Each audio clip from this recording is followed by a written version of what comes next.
დილამშვიდობისა. ეს საქართველოს პირველი არხია, თქვენ უყურებთ გადაცემას პირადი ექიმი მარი მალაზონია, შესწორენაზე თარგმანი.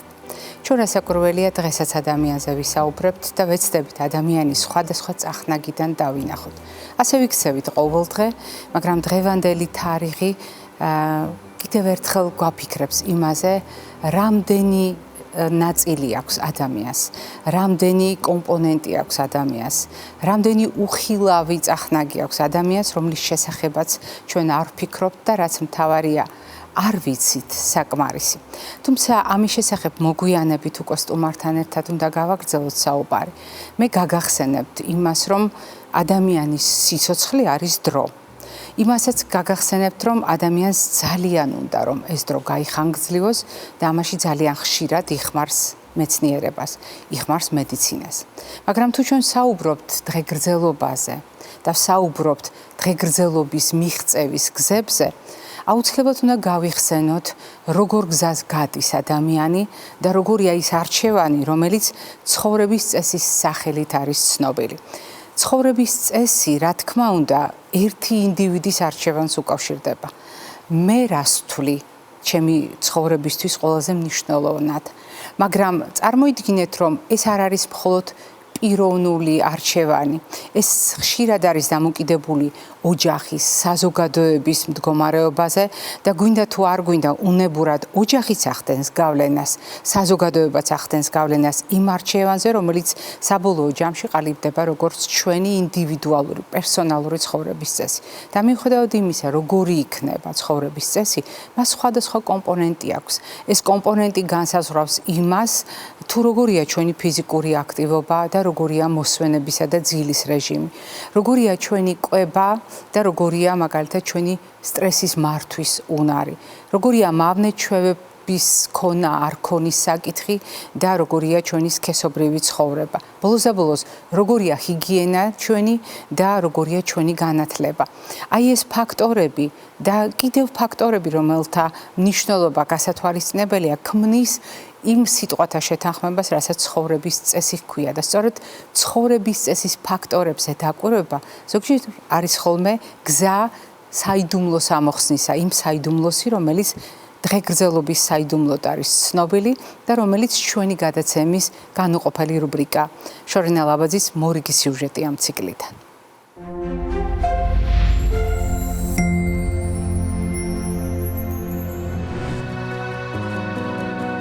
მე გახლავართ პავლე პალიკო ნოზაძე, 78 წლის საქართველოს დამსახურებული არტისტი. ყავს მეუღლე, 2 შვილი, 5 შვილიშვილი, 4 შვილთაშვილი. თეატრში მივედი 13 წლის და არც ჩამოსულ ვარ სცენიდან იმის შემდეგ. 65 წელი შემისრულდა სცენაზე დგომა.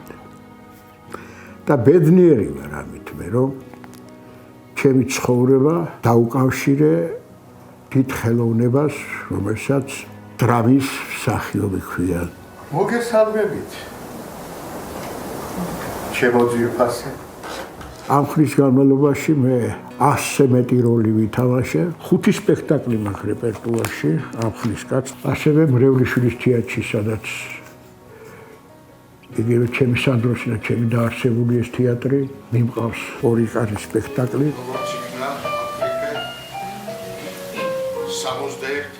მე დავიბადე ომის შემდგომ პერიოდში და მოვდივარ დღემდე, მოვდივარ იმ სინდისით, იმ ნამუსით, იმ კაცობით, რომელსაც ქართველი კაცი უნდა ატარებდეს.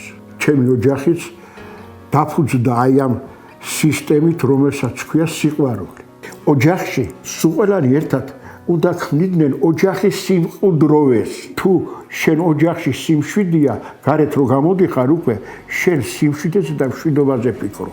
მაგრამ თუ ოჯახში არეული გაქვს საქმე, ვერაფრით ვერ დაწყნადები, ვერ ჩე და ვერც ქვეყანას ვერ მოუტან სიკეთეს. ჯანსაღი ცხოვრება იწყება ბუნებიდან. მე ბუნებაში გაზრდილი კაცი ვარ. ორჯომში გაზრდილი კაცი ვარ და ქვიშხეთში გაზრდილი ვარ სავანის უბანში. ამში ძალიან ცერხი ვიყავ. ვერ მეგუებოდი ამ 45 წუთის სულ ასე უნდა იჯდებოდა, ხანაზე უნდა იჯდებოდა, ხანა და სიკეთე ერთმანეთის პატივისცემა, დააწნარე დაამშვიდე, გვერდში ამოუდექი. ამას ბევრი რამე შეუძლია.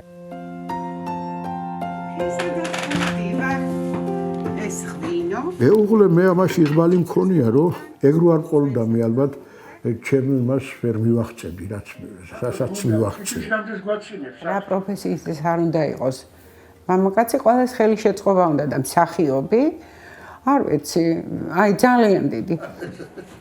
მე ვერ ვიმუშავე, მით უმეტეს იმისა დაამთავრებული მაქვს მუსიკალური, ყველაფერი იმიტომ რომ ბავშვებთან ვიყავი მარტო მე. დილით რო გადიოდა, ხანდახან რო გადაებმებოდა ეს რეპეტიციები, პრაგონებს რო ეძახიან მათ ენაზე, ღამის 2 საათამდე ვერ მოდიოდა ხოლმე. ეხლაც ისევა. სანამ სპექტაკლიდან არ მოვა, ხო ამხნის კაცია. სანამ არ გაუმასპინძლდები, სანამ არ მოვაწესრიგებ, მე ზემო დასაძინებლად ვერ ავდივარ. როცა სპექტაკლი აქვს, მე მას არც მაღაზიაში უშვებ, არც ბაზარში უშვებ. უნდა დაისვენოს შუადღისას. რო არ დაიძინოს და დაისვენოს არ შეიძლება. აგერ უკვე რამდენი წელი, 2 წელიწადში 60 წელი გაგვიხდება.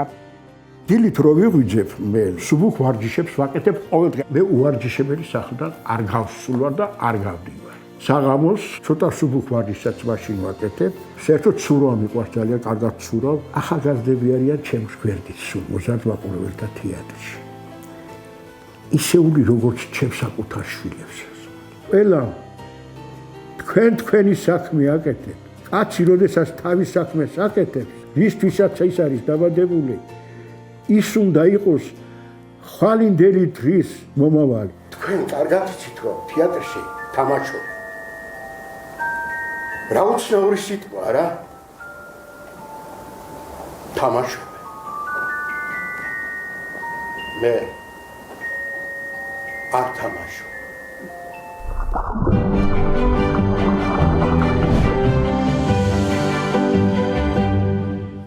საოცარია ყოველი ასეთი ისტორია.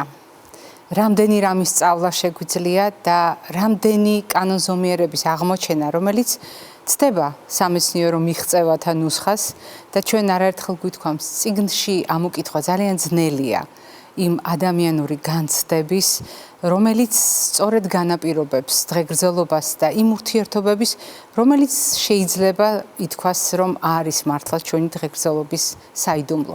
განსაკუთრებით მაშინ, როდესაც ერთმანეთის მხარდაჭერა არის გადამწყვეტი, მაშინ, როდესაც ჩვენაირი პატარა ქვეყნისათვის საზოგადოების შიგნით ერთმანეთის მიმართ კეთილგანწყობა, სიყვარული არის მთავარი, ის რაც განაპირობებს ჩვენს ფიზიკურ, მენტალურ, სოციალურ კეთილდღეობას, ანუ განაპირობებს ჩვენს ჯანმრთელობას.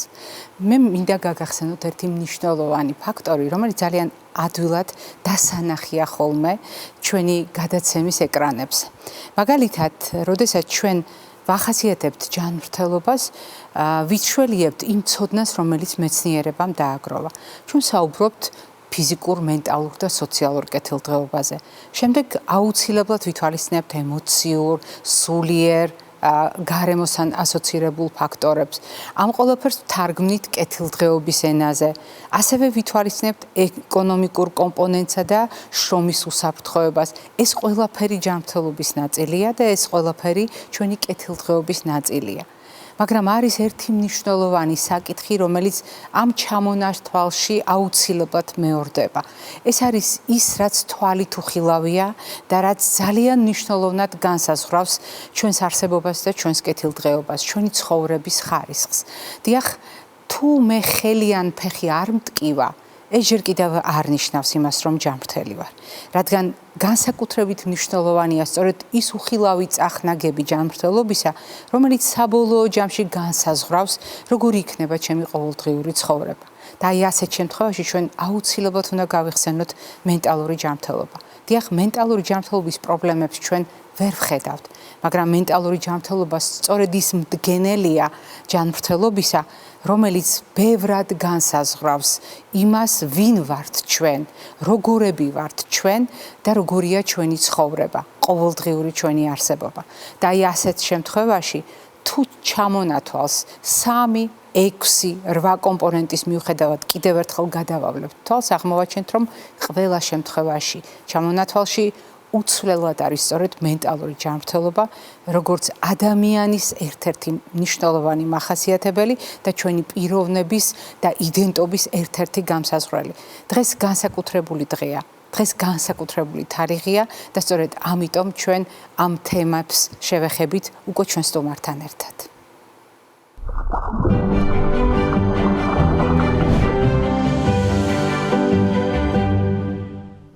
ჩვენ უკვე შევთანხმდით, რომ ადამიანის ჯანმრთელობის განუყოფელი ნაწილი არის მენტალური ჯანმრთელობა. და ადამიანის ჯანმრთელობის შეფასება შეუძლებელია მენტალური ჯანმრთელობის შეუფასებლად. შესაბამისად, დღევანდელი თარიღი განსაკუთრებულია. განსაკუთრებულია, იმიტომ რომ სწორედ მენტალური ჯანმრთელობის ჭრილში ვსაუბრობთ და ვსაუბრობთ დიაგნოზზე, რომელსაც ბიპოლარული აშლილობა ჰქვია.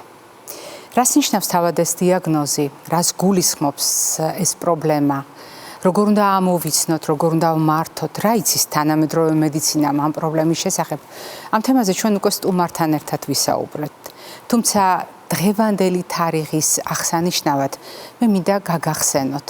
ეს არ არის უბრალოდ ვან გოგის მიერ შესრულებული ნახატი. ეს არის გარკვეულწილად სიმბოლო ამ დიაგნოზისა და სწორედ ამიტომ ყოველწლიურად 30 მარტს, მაშინ როდესაც მსოფლიო უნდა აღნიშნავდეს ვან გოგის დაბადების დღეს, სამედიცინო საზოგადოება აღნიშნავს ბიპოლარული აშლილობის მსოფლიო დღეს. დიახ, გაიგივება, პერსონიფიცირება სრულიად გასაგები მიზეზის გამო მოხდა, თუმცა ეს სიმბოლოები, რომელიც ამ დიაგნოზს დაუკავშირდა, არის ნიშანდობლივი. ნიშანდობლივი და დასანახი, აღქმადი, ვიზუალურად შესამჩნევი. მით უფრო მაშინ, როდესაც წელს ჩვენ გადავხედავთ რა დაუგროვდა მთავარი სათქმელი სამედიცინო საზოგადოებას. რა თქმა უნდა, ჩვენ შეგვიძლია ვისაუბროთ სხვადასხვა პრობლემაზე, სხვადასხვა საკითხი წამოვწიოთ წინ, თუმცა მთავარი მეცნიერთა აზრით, სპეციალისტთა აზრით აღმოჩნდა იმის აღქმა, თუ რამდენი წახნაგი აქვს ამ პრობლემას და რომ სინამდვილეში წახნაგის სიმრავლის მიუხედავად ჩვენ ერთი გზა გვაქვს. რას ნიშნავს მრავალწახნაგიანობა და რომელ გზაზეა საუბარი, ამას უკვე ჩვენი გადაცემის სტუმართან ერთად გავარკვევთ.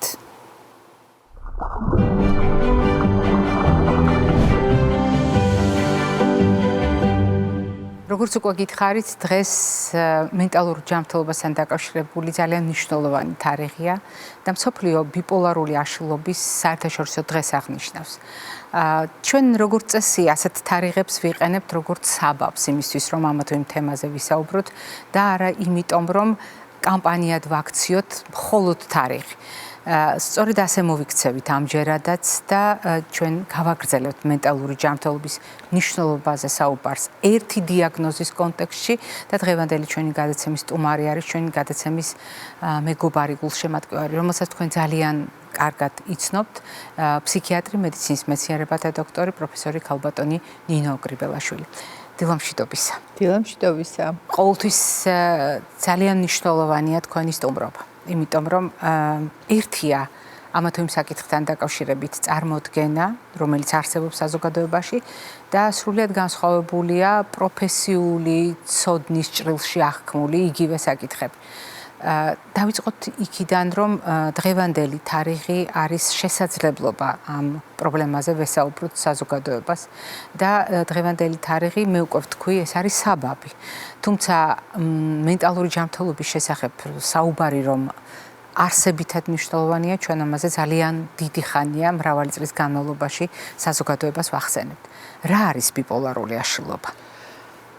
დიდი მადლობა იმ ინტერესისთვის, რომელსაც ყოველთვის იჩენთ, მარი და ეს არ არის მხოლოდ ინტერესი მენტალური ჯანმრთელობის პრობლემების მიმართ. ეს არის მცდელობა, რომ ჩვენ საზოგადოებას მივცეთ ინფორმაცია იმის შესახებ, თუ რაოდენ მნიშვნელოვანია ფიზიკურ ჯანმრთელობასთან ერთად მენტალური ჯანმრთელობა და ზოგადად სოციალური კეთილდღეობა.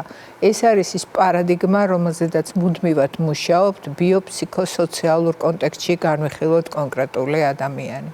როდესაც ვსაუბრობთ ისეთ სერიოზულ პრობლემაზე, რომელსაც ბიპოლარული აშლილობა ჰქვია, მე მინდა ვთქვა, რომ ეს არის სწორედ იმ ორი დიდი დიაგნოზიდან ერთ-ერთი, რომელიც გახდა საფუძველი ფსიქიატრიის, როგორც მედიცინის დარგის ჩამოყალიბების. მას ადრე მანიაკალურ დეპრესიულ ფსიქოზსაც უწოდებდნენ, ვინაიდან ცოდნა იყო ძალიან მწირი და დღევანდელი გადასახედიდან რომ შევხედოთ, აუცილებლად ბიპოლარული აშლილობა, ანუ ყოფილი მანიაკალურ დეპრესიული ფსიქოზი ყოველთვის ფსიქოზს არ ნიშნავს და ამიტომ მოსახლეობისთვის პირველ რიგში ვთქვათ ის, რომ ეს არის ისეთი ფსიქიკური ჯანმრთელობის ისეთი მდგომარეობა, როდესაც გვაქვს ორი ერთმანეთისაგან განსხვავებული პოლუსი. ერთი პოლუსი ემოციური სფეროსი არის დეპრესია, დაქვეითება, გუნებგანწყობის ხანგრძლივი პერიოდით დაქვეითება და არა ხანმოკლე, დილას რომ ცუდ ხასიათზე ვარ და საღამოს უკეთავარ ერთი დღე, მეორე დღეს როცა დღე სადაგია და ჩვეულებრივი. ამავე დროს ამ დაავადებაში აუცილებლად უნდა არსებობდეს ერთი ფაზა მაინც, რომელიც გამოხატულია ენერგიის, ემოციურობის, სააზროვნო პროცესების სიტუაციასთან შეუსაბამო ძალიან მაღალი მდგომარეობით, ანუ აწევით. რატომ ვამბობთ სიტუაციასთან შეუსაბამო? იმიტომ რომ არის მდგომარეობები, როდესაც ჩვენ ძალიან ბედნიერები ვართ, მაგალითად, როდესაც შვილი შეგვეძინა, როდესაც ვთხოვდებით, ან საყვარელი ადამიანი გვიხსნის სიყვარულს, ხო, ამ დროს მაღალია ემოციური მდგომარეობა, ძალიან კარგ ხასიათზე ვართ, მაჟორულ ხასიათზე ვართ, მაგრამ ეს არის სიტუაციასთან შესაბამისი. ყოველთვის უნდა ვიცოდეთ, რომ ეს ფიზიკური, ემოციური და ზოგადად ფუნქციური აქტივობის ასეთი მომატება დამახასიათებელი მანიისთვის არის ნიშანი იმისა, რომ შეიძლება ჩვენ საქმე გქონდეს ბიპოლარულ აშლილობასთან. ამდენად შევაჯამებ, ეს ამ მდგომარეობა, რომელსაც ახასიათებს ორი ფაზა, ორი ეპიზოდი. ერთი მათ შორის აუცილებლად უნდა იყოს მანია და კიდევ ერთს გაუსვავ ხაზს. შეიძლება თავდაპირველად მდგომარეობები იწყებოდეს პირიქით სულ დეპრესიული და მერე ერთხელ წამლების მიღებასთან დამოუკიდებლად გამოჩნდეს მანიის ეპიზოდი, ესაა პერიოდი, როცა ჩვენ უკვე დიაგნოზს ვცვლით და რეკურენტული, ანუ შექცევადი დეპრესიიდან გადაყვავს ადამიანი კატეგორიაში, რომელსაც ქვია ბიპოლარული აშლილობა. როდესაც ესა თუ ის დიაგნოზი ესმის ჩვენ საზოგადოებას, დამოუკიდებლად იმისგან, რამდენად ინფორმირებულია თვითონ საზოგადოება, ყველაზე ხშირად swams კითხვას ვის ემართება ეს? ვის შეიძლება ეს დაემართოს? იმიტომ რომ ადამიანი როგორც წესი პრობლემას საკუთარ თავზე მოიზომავს ხოლმე და წარმოიდგენს არის თუ არა თვითონ მაგალითად რისკის ჯგუფში, მსგავსი საფრთხე აქვს მას, მის ოჯახის წევრს თუ არა. ამიტომ მთავარი კითხვა არის ხოლმე ვის ემართება? საქმე იმაშია, რომ ესეთი პირდაპირი კორელაციები დაუშვათ ვის ემართება და დაუშვათ რომ ჩავატაროთ რაღაც მასშტაბური კვლევები, ვნახავთ რომ ყველას შეიძლება დაემართოს, მაგრამ უფრო მაღალი რისკის ქვეშ არიან ადამიანები, რომელსაც გარკვეული მემკვიდრული წინასწარ განპირობებულობა, წინასწარ მზაობა აქვს და ამას თუ ემატება გარესამყაროში მიმდინარე გარკვეული პრობლემები, როგორიცაა მაგალითად ძალადობა, ფსიქოლოგიური, ფიზიკური, თუ ამას ემატება დაუშვათ ნარკოტიზაცია ახალგაზრდა ასაკში, ეს შეიძლება მაპროვოცირებელი გახდეს, რომ ის მიძინებული ფაქტორი, რომელიც გენეტიკურად გვაქვს პრედისპოზიციას უწოდებთ, წინასწარი განწყობა, შეიძლება გააქტივდეს და გამოვლინდეს უკვე სიმპტომთა თანაერთობლიობით, რაც უკვე საშუალებას გვაძლევს დავსვათ დიაგნოზი. ძალიან საინტერესოა, რომ ბიპოლარული აშლილობის ნიშნები უპირატესად მაინც ვლინდება ახალგაზრდა ასაკში, მაგრამ ცოტა ვერაგია იმ კონტექსტში, რომ ხანდახან 4-8 წელია საჭირო იმისთვის, რომ პირველად სწორად დავსვათ დიაგნოზი. ანუ პროცესი დაწყებულია, მაგრამ გვიან ვაფასებთ ამას, მაგრამ ეს არ არის გამოწვეული იმით, რომ ექიმებმა არაფერი იციან. ეს არის გამოწვეული იმით, რომ თვითონ მდგომარეობა აი ესე შეპარვით მიმდინარეობს და მაგალითად გარდამავალ ასაკში ბევრ პროექტში მონაწილეობა, ძალიან აქტიურობა, ჰიპერაქტიულობა შეიძლება შეფასდეს როგორც პუბერტას, ანუ მოზარდობის ასაკის თავისებურება და სინამდვილეში ეს იყოს ნიშანი. სამწუხაროდ ჩვენ არ გვაქვს არანაირი არა მარკერი, სისხლისმიერი თუ გენეტიკური თუ რაღაც ეს უბრალოდ უნდა ვიცოდეთ რომ თუ ოჯახში არის რაღაც წინასწარ განწყობა, ასეთ ახალგაზრდებს ბევრად უფრო ფრთხილი მოპყრობა სჭირდება, არ უნდა იყოს ძალადობის, ბულინგის და სხვა მაღალი მოთხოვნების მსხვერპლიც კი. სხვათა შორის აი ეს მოთხოვნები, რასაც უყენებენ ხოლმე ხანდახან ოჯახის შიგნით, არის ასევე დიდი სტრესი და ეს სტრესი ჩვენ არაერთხელ გვისაუბრია, ეს არის უნივერსალური მაპროვოცირებელი ყველა იმ დაფარული მდგომარეობის, მათ შორის ანთებისაც კი, ესეთი სისტემური ანთებითი პროცესების, რომელზედაც ეთერს მიღმა გქონდა ჩვენ საუბარი. როდესაც თქვენ ახსენეთ, ძალიან მნიშვნელოვანი იყო ეს ფრაზა, როდესაც თქვენ ძალიან დაახლოვებთ ადამიანებთან რისკები და თქვენ ბრძანეთ, რომ მრავალ სხვა შესაძლებლობათა შორის შეიძლება მაღალი მოთხოვნები აღმოჩნდეს ის რისკი, რომელიც ადამიანს ამ დიაგნოზის პირისპირ დააყენებს და ოჯახის შიგნით ეს მოდით ეს ნაწილი გავშალოთ, იმიტომ რომ ჩვენი საზოგადოება ხშირ შემთხვევაში ასეთ რისკებს უკავშირებს მაგალითად პირდაპირი გაგებით ფიზიკურ ძალადობას ან პირდაპირი გაგებით ზეწოლას ადამიანზე ფიზიკურ კონტექსტში. არა ჩვენ ახლა რაზედაც საუბრობთ, თქვენი ფრაზა მიანიშნებდა იმას, რომ ეს შეიძლება იყოს მაგალითად მაღალი მოთხოვნა მშობლის მხრიდან. მაღალი მოთხოვნა მაგალითად ცოლისა ქმრის მიმართ და ქმრისა ცოლის მიმართ. მაგასაკისთვის დაავადება უკვე გამოვლენილი უნდა იყოს ქალბატონო მარი. იცით რა, მოდით ვერსიად განვიხილოთ, ესეც ყოველ შემთხვევაში ბავშვებთან მიმართებაში.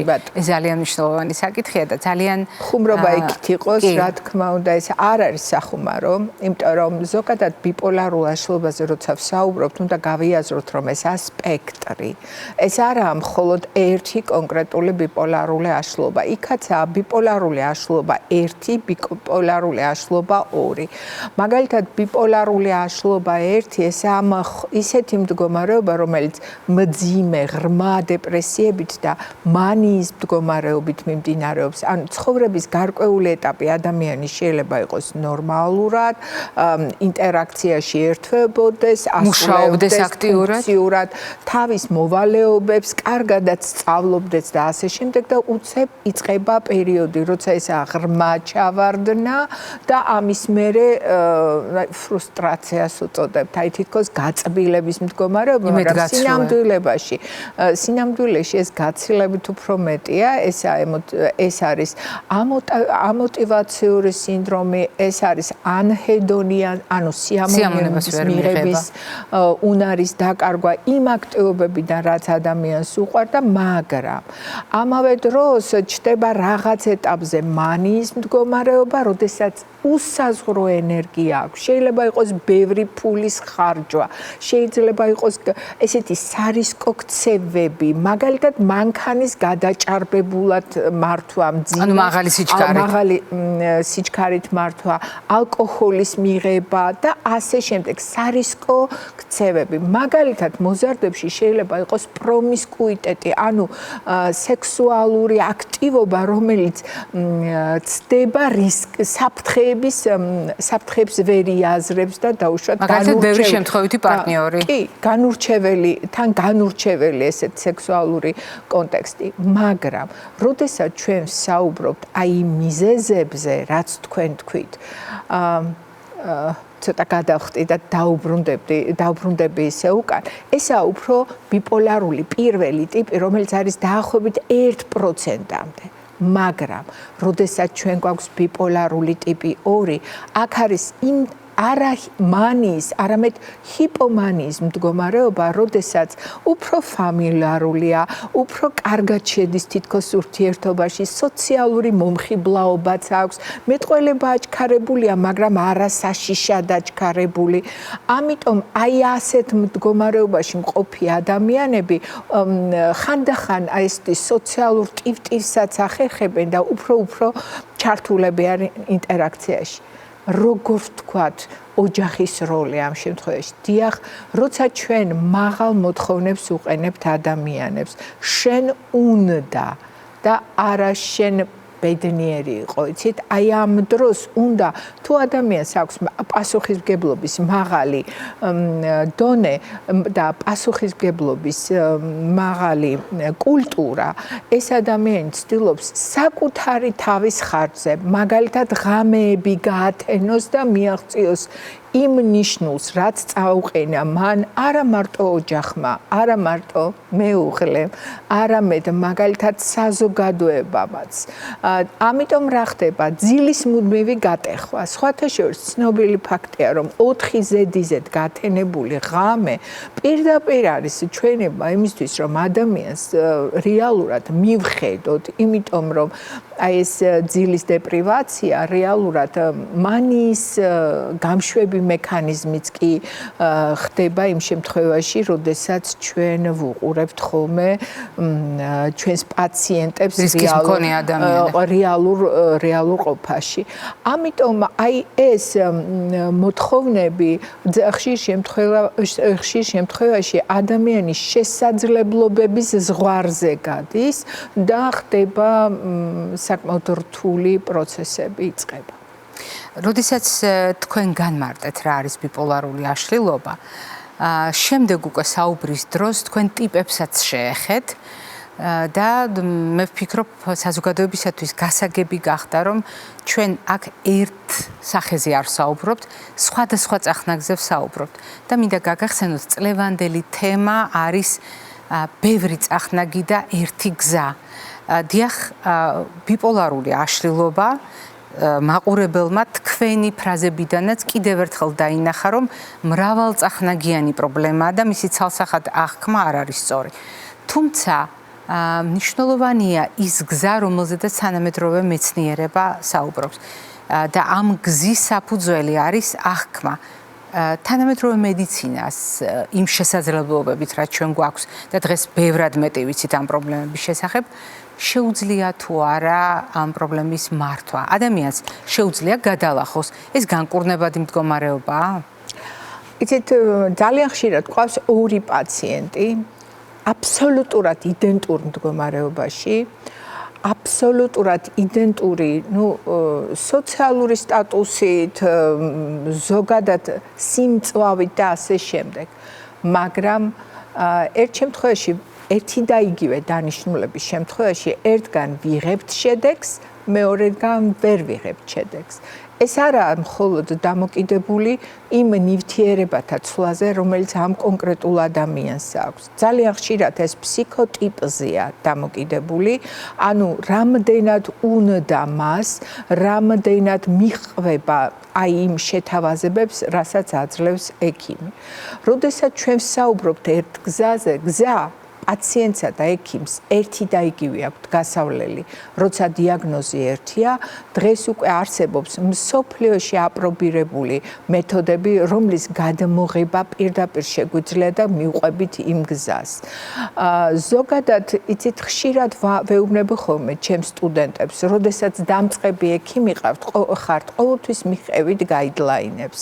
ანუ ესე გზის მაჩვენებელ ნიშნულებს, რომელიც კაცობრიობამ თქვენთვის შეიმუშავა, მაგრამ როდესაც 20-30 წლის გამოცდილება გაქვთ, თქვენ შეგიძლიათ უკვე გარისკოთ და ახალი წახნაგები შემოიტანოთ ამ გზაზე და დაუშვათ კომბინაციები ცოტა უცნაურად გააკეთოთ.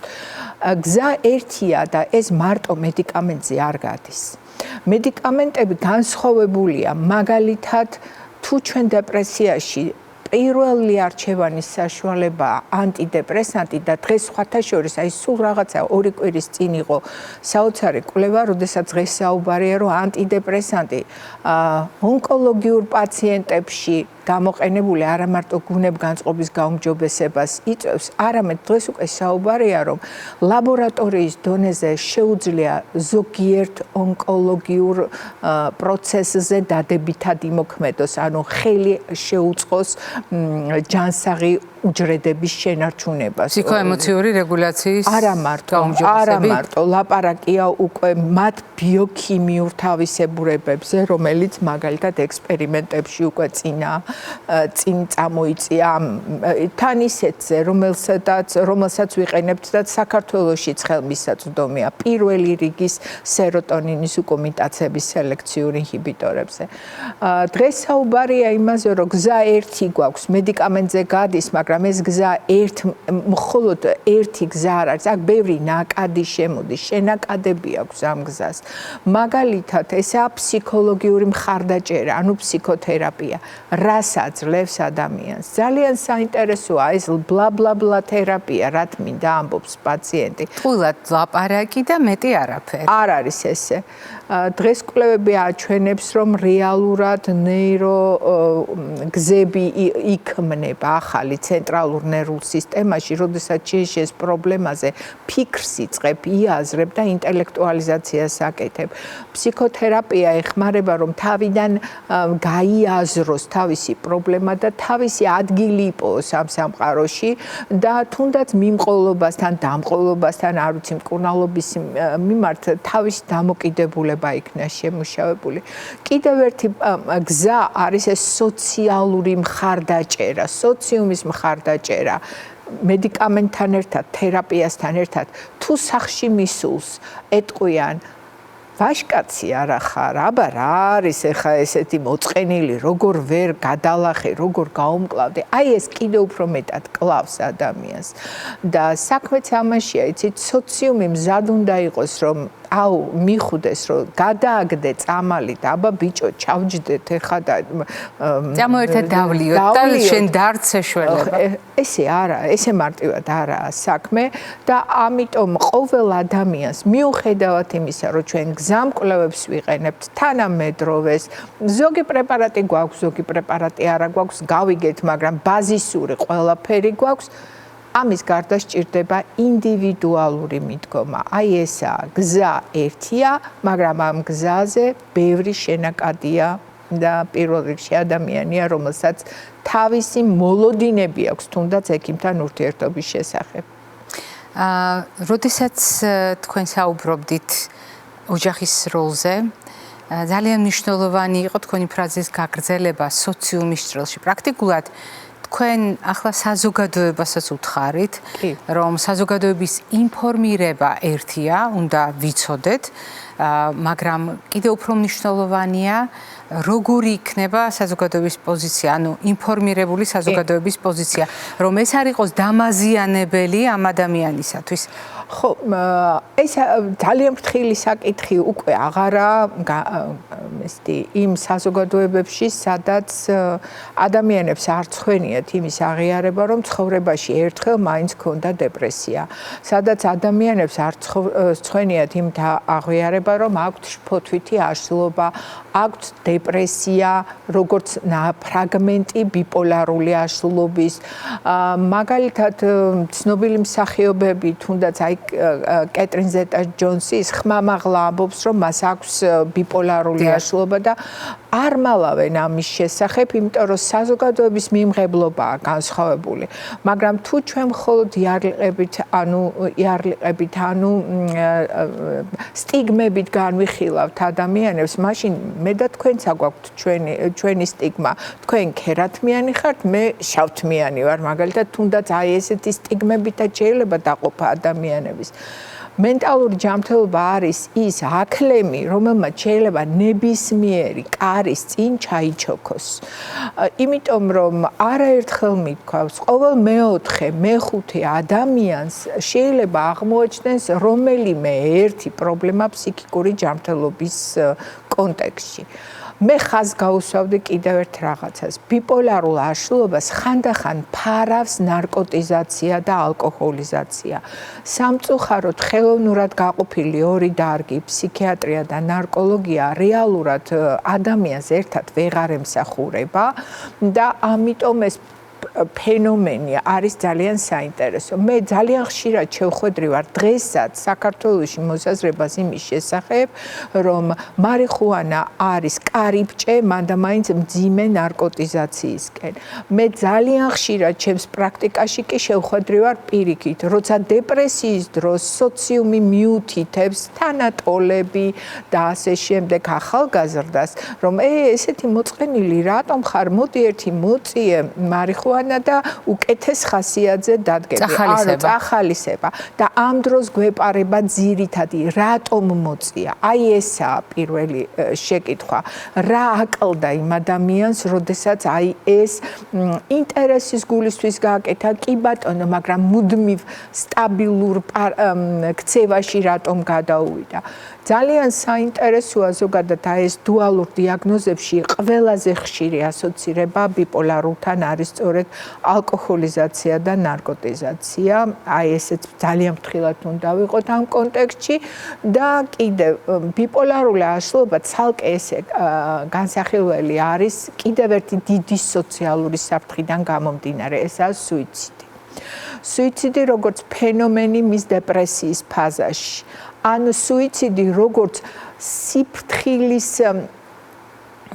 საფრთხის შეგრძნების დაკარგვა მანიის მდგომარეობაში. როცა მაგალითად დაზღვევის გარეშე შეიძლება გადახტეს ხიდიდან და ასე შემდეგ. ანუ ესეც ძალიან დიდი თემაა და აუცილებელია რომ ბიპოლარული აშლილობის დროს ეს რისკებიც იყოს გააზრებული.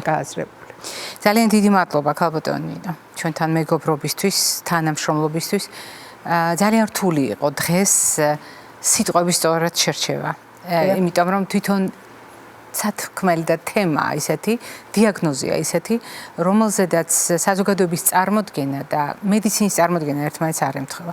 საზოგადოების დამოკიდებულება, ზოგჯერ ზერელე, ან ზოგჯერ ზედმეტად დამამძიმებელი, ორივე ტვირთი შეიძლება აღმოჩნდეს იმ ადამიანისთვის, ვისაც დავამატებდე ერთ რაღაცას, არ მინდა ისე დავასრულო, რომ არ თქვა ეს ადამიანი, რომელიც დღეს ფსიქიატრთან მიდის, მენტალურ ჯანმრთელობის სპეციალისტთან ეძებს კავშირს და ხარდაჭერას, არის ძალიან მაგარი ადამიანი. ის უბრალოდ სუსტი არ არის. ნუ გონია საზოგადოებას, რომ ის ვინც ფსიქიატრთან მიდის, არის სუსტი. ესენი არიან ადამიანები, რომლებმაც გაიაზრეს თავისი პრობლემა და არა მარტო საკუთარი თავისთვის, საზოგადოებისთვის, თავისი ოჯახებისთვის, თავისი პირადი ცხოვრებისთვის ნაბიჯი გადადგეს უკეთესი ჯანმრთელობის. და ეს მნიშვნელოვანია სწორედ მიუხედავად საზოგადოების დამოკიდებულებისა, არაჯანსაღი დამოკიდებულებისა ამ თემის მიმართ. თქვენი მინიშნება ძალიან ნიშანდობლივი იყო და ძალიან მნიშვნელოვანი და მე ვფიქრობ გასათვალისწინებელი. დიდი მადლობა დღევანდელი სტუმრობისთვის კიდევ ერთხელ მაყურებელს შევახსენებ. ჩვენი გადაცემის სტუმარი გახლდათ ფსიქიატრი, მედიცინის მეცნიერებათა დოქტორი, პროფესორი ქალბატონი ნინო ოკრიბელაშვილი. მე ჯერ არ გემშვიდობებით, წინ კვებით შუქნიშანი გველოდება.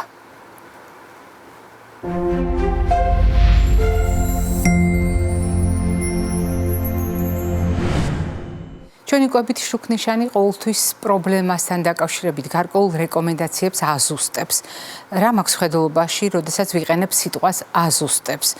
ჩვენ შევთანხმდით, რომ არის ზოგადი პრინციპები, რომელსაც ვითვალისწინებთ ნებისმიერი პრობლემის შემთხვევაში და როდესაც ვლაპარაკობთ უფრო კონკრეტულად, ჩვენ გულისხმობთ სპეციფიკურ ცოდნას, რომელიც ამა თუ იმ პრობლემის უკეთ გადაჭრაში გვეხმარება. ანუ ეს არის დამატებითი ინფორმაცია ძირითად ცოდნასთან ერთად. თუ შევხედავთ დღევანდელ ჩვენს თემას, ანუ ბიპოლარულ აშლილობას, ძალიან ძნელად წარმოსადგენია იპოვოთ ერთი კვების მოდელი, რომელიც ამ პრობლემის თავიდან აცილებაში, ან ამ პრობლემის იდეალურ მართვაში დაგვეხმარება. რადგან თავად წლევანდელი თარიღის სლოგანიც გვეუბნება, რომ მას აქვს ბევრი წახნაგი. და თუ მრავალფეროვნებაა წახნაგების, ეს ნიშნავს, რომ მრავალფეროვანია ის შესაძლებლობა, რომელიც კვებაში არსებობს და კვება არ არის ის ძირითადი ინსტრუმენტი, რომელსაც შეუძლია ამ პრობლემის მოგვარება, მაგრამ მას შეუძლია უზარმაზარი დახმარება გაუწიოს ადამიანს. თუნდაც იმ ცოდნის საფუძველზე, რაც დღეს ჩვენ გვაქვს. ამიტომ მე მინდა ვთხოვო საზოგადოებას, როდესაც თქვენ სხვადასხვა წყაროს სოციალურ მედიაში ან ინტერნეტში, სხვადასხვა პლატფორმაზე ეძებთ, აუცილებლად შეამოწმეთ ამ წყაროების სანდოობა და თავად ინფორმაციის სანდოობა. და თუ გთავაზობენ სხვადასხვა პროდუქტს, მე ახლა ვპასუხობ მაყურებელს, რომლის კითხვა მიბიძგა, რომ ეს აზრი გამეზიარებინა თქვენთვის. როდესაც თქვენ გირჩევენ ერთ კონკრეტულ პროდუქტს უნივერსალურ პრობლემის მოსაგვარებლად ან კონკრეტული კვების მოდელს, ბიპოლარული აშლილობის შემთხვევაში მტკიცებით მედიცინას ასეთი რამ ჯერ არ დაუდგენია. სამაგიეროდ რა დაადგინა მტკიცებითმა მედიცინამ?